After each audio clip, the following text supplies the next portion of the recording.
शास्त्र में किसी भी ग्रंथ को आरंभ करते हैं तो उसमें मंगलाचरण होता है। प्रत्येक ग्रंथ में हम देखते हैं कोई न कोई शब्द पहले मंगल के लिए रखते हैं।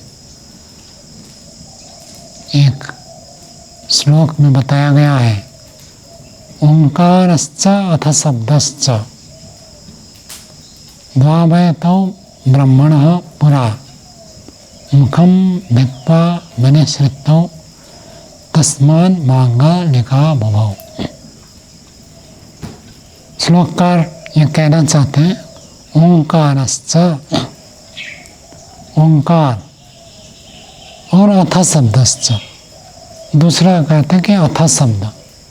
ये जो दो शब्द है, एक ओंकार और एक अथ शब्द, ये दोनों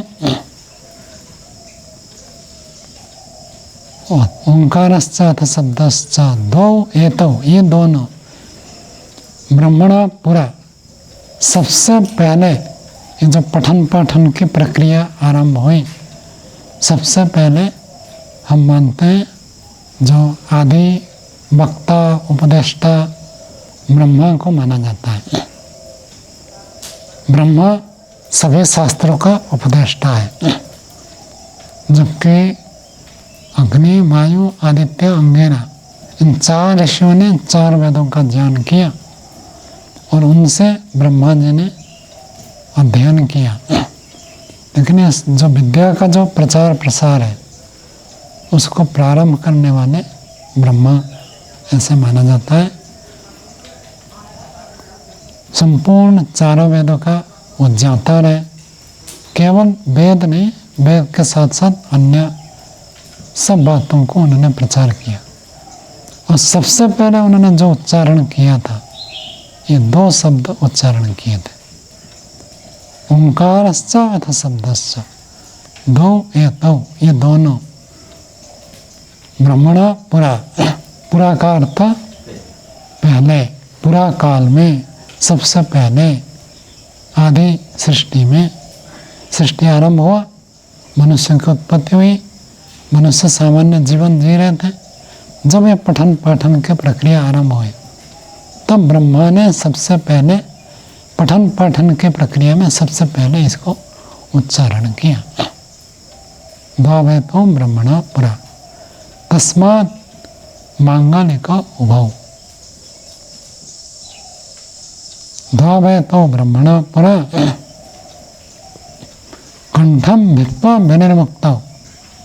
भित्वा क्या अर्थ होगा? भित्वा भेदन करके, कंठ को भेद करके ये दो शब्द सबसे पहले ब्रह्मा के निकले। कंठ से ये निकले। सूत्र श्लोक तो इतना ही कहता है कि हमारा जो पठन पाठन आरंभ हुआ ब्रह्मा जी से, और ब्रह्मा जी ने सबसे पहले अथ शब्द और ओंकार का उच्चारण किया।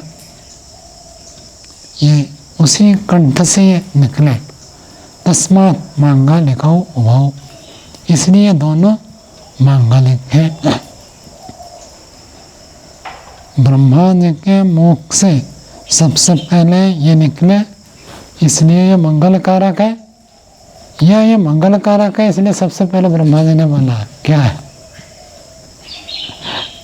क्या मंगल कारक है इसलिए बोला? ब्रह्मा जी ने देखा इतने सारे शब्द है, शब्दों का भंडार है। महाभाष्य में आता है शब्द का ये जो समुद्र है, सैकड़ों हजार वर्ष हो जाए तो भी शब्द का भंडार समाप्त नहीं होगा, इतने शब्द हैं। इन सब शब्दों को जानने के बाद उन्होंने केवल दो ही शब्द को चुना। कौन से? ओंकार और अथा। अथा योगानुशासनम, अथा तो ब्रह्म जिज्ञासा। सबसे पहले अथा रखते हैं, व्याकरण में भी अथा रखते हैं। तो क्यों ये दो शब्द चुना? क्योंकि ये दो शब्द जो है मंगल कारक है। तो कथन श्लोक तो यही कह रहा, क्योंकि ये ब्रह्मा के मुख से निकला इसलिए मंगल कारक है। लेकिन इसका भाव हमें समझना आवश्यक है।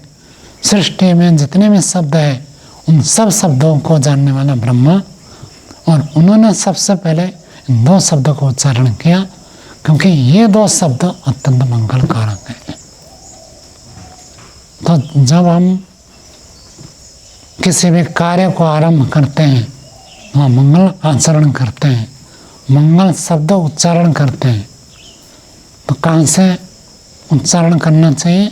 सबसे पहले उठते ही हमारे मुख से ओम का उच्चारण होना चाहिए। नींद खुले जागे तुरंत ओम का उच्चारण करें। अब ओम शब्द उच्चारण किया तब परमात्मा के साथ हमारा संबंध जुड़ जाता है। परमात्मा ही सारा सृष्टि का उत्पादक भी है, धारक भी है, पालक भी है, पोषक भी है, और अंत में इस संसार का प्रलय भी करने वाला परमात्मा ही है। तो उसी के कारण से हम जीवन और एक दिन का जीवन प्राप्त करते हैं। तो सबसे पहले परमात्मा का उच्चारण करना है। आप लोग करते होंगे, बहुत सारे लोग। तो ये ईश्वर के नियम को जो सबसे अधिक जानते हैं, अर्थात चारों वेदों का जो ज्ञाता होता है उसको हम ब्रह्मा कहते हैं। और ब्रह्मा जी ने ईश्वर के अनुकूल समझा कि सबसे पहले हमको क्या करना है, सबसे पहले हमको क्या बोलना है। या तो ओम बोलो या तो अथा बोलो। अथा शब्द के बहुत सारे अर्थ हैं, उनमें से एक अर्थ मंगल। अथ शब्द का आरंभ में होता है, अथ शब्द का बाद में होता है, बहुत सारे अर्थ है। उनमें से एक शब्द एक अर्थ होता है मंगल। तो ओंकार मंगल कारक है, अथ शब्द मंगल कारक है। तो शुरू है दिनचर्या का आरंभ हम करते मंगल से। तो जब व्यक्ति प्रारंभ मंगल से करता है पूरा दिन उसका अच्छा बीतेगा। अंग्रेजी में कहावत है, well begin is half done. यदि आपने किसी कार्य को बढ़िया से आरंभ किया तो मानो वो कार्य आधा हो गया।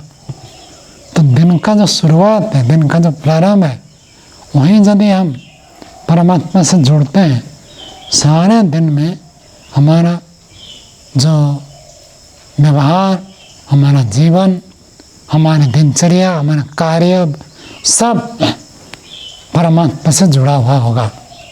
परमात्मा से जुड़ा हुआ होगा तो आलस्य नहीं रहेगा, प्रमाद नहीं रहेगा। परमात्मा को जोड़ते ही जीवन में परिवर्तन होता है।